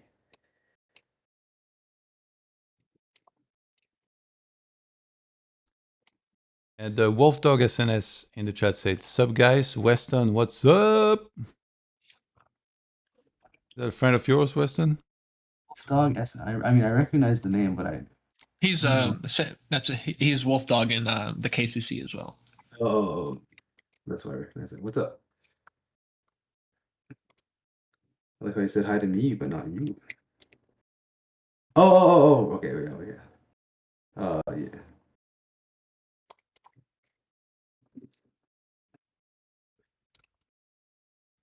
I had to see the avatar to remember. Who was And with that, with like Voidemans? some Again, exactly. He's previously known as Oh Hey Cindy on Stars. He's an American player. Where did he finish last time? Oh, he finished 34th. Minus pretty much 100K. Seems like that's what a lot of people did, is they like set aside 100K for the challenge, and like once they lost it, they kind of quit. Yeah. Yeah, I think Moonhead said something like that last year on like post on like an interview that he did with Aurora, maybe, or it was either with an interview with Aurora or with Jazer. He's talking about he set aside like 10 buy-ins or whatever for the challenge. So I guess he probably did something similar this year. No more money easy. Moon easy. Actually, I ran into Poker Llama in Vegas at the Win, and I told him about this. He created a meme. Poker Llama, not Sea Llama. Sea Llama. Okay, yeah. Poker Llama. I told him you created a meme. Like you were talking about Moon easy in the video. he had no idea. He had no idea? No, he didn't know. It's funny.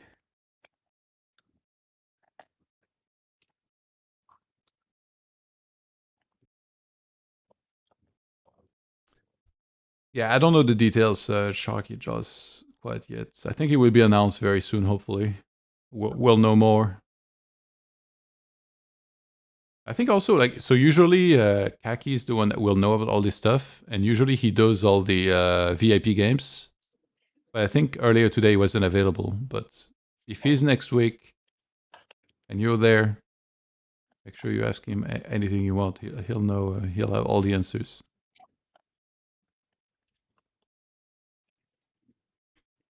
Dunkaroos. What are we repping? That Queen Jack or King? I feel like this round is like prime example of like when I don't know if I should bet big or small. If I have like a king or a straight. Do you know what the action was prior? I didn't see the action. No, let's watch.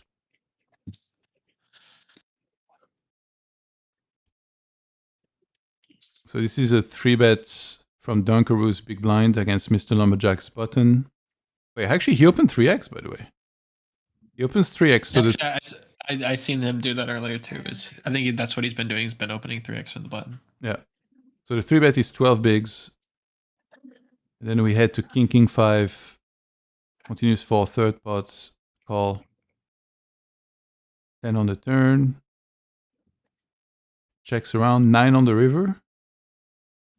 Dunkaroos goes for a small bet. Third pot again. And Mr. Lumberjack calls with ace queen high.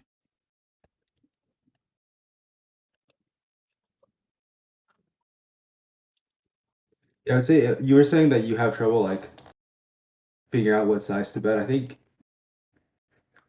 the thing to do there is like just practice estimating like how much equity your hand has.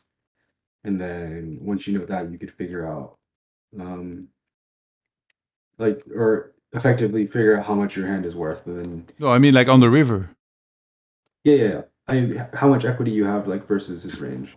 Right, like you could go to the spot in the solver and then just try to estimate how much equity you have, and then how much equity you have is kind of what is like the reason you're allowed to bet certain sizes. Like the more equity you have, the more your hand is worth, and the bigger you can bet.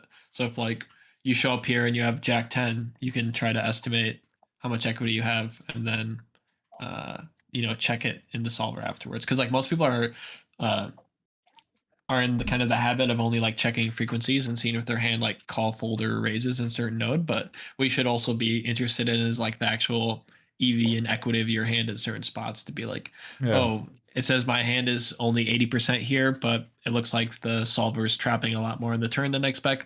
Let me see how much equity I have when I change them to not trap as much. And then it's like, oh, wow, now this hand is worth, B70 instead of B30 or whatever the case might be.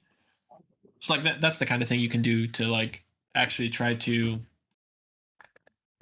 get better rather than just checking to see if the frequencies match up with like an actual theory on theory type of spot. Yeah. Here, this is like Yeah, my quite hand is thin, like right? I don't remember what the action was. It was 3-bet pot. It was 3-bet call, check, turn, and then bets the river. Doesn't seem outrageous to me. Yeah, because I feel like the 10x is going to bet a decent amount for the imposition on the turn. And then obviously better stuff is going to bet a decent amount as well. So I feel like once you river a 9, it's like good quite a bit of the time, actually.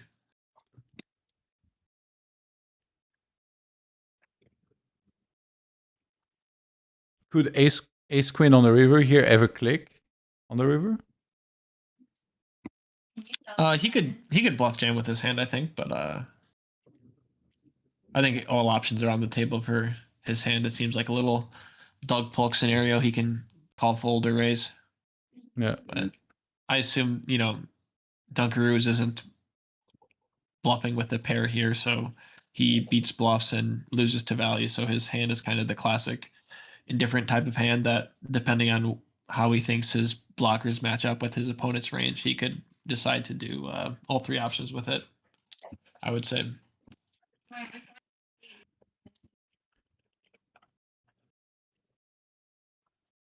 All right, let's check out one more hand, then I think I'll go to beds.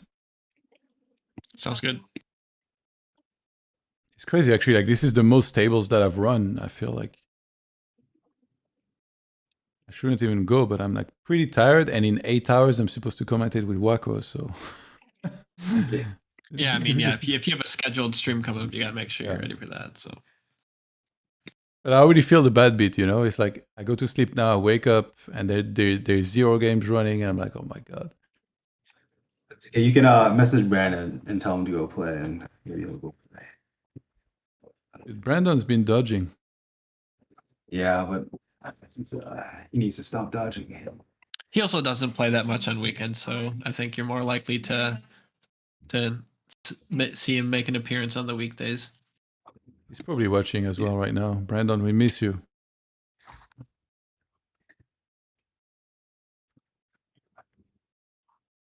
Come on, guys, tell him. Yeah. I would be lying. I would be lying.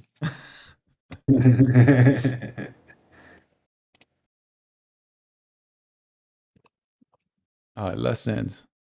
Check out. Looks like he's repping a good queen. I think if I was following the action right, it looks like button flat, and then he goes like stab, overbet turn, and then B75 river. Oh, he wasn't a 3-bet pot? Oh, wow. Oh my god. I think this is just single raise pot. Yeah. Oh. They both had it. One of them more than the other. Mr. Lumberjack, who's running it up. Let me replay. I was writing the timestamp. You're right. It's a flats. And then Prodigy check calls. What a river. Yeah, what a rigged run out. My God. The whole thing is rigged. Someone put in your RNG code or whatever. Make sure this site's working right. Yeah. That's what.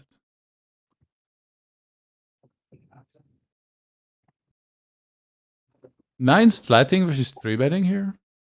It's a frequency thing, I assume? Yeah, he probably just actually just spins it for these kind of decisions. I would say for like post-flop decisions, people have different styles on how much they're RNG in, but I think for a lot of the pre-flop stuff, I would guess most people are like legit just kind of rolling for these like mixed pre-flop stuff. Yeah. Yeah. All right. Then, yeah, that's going to be it for today.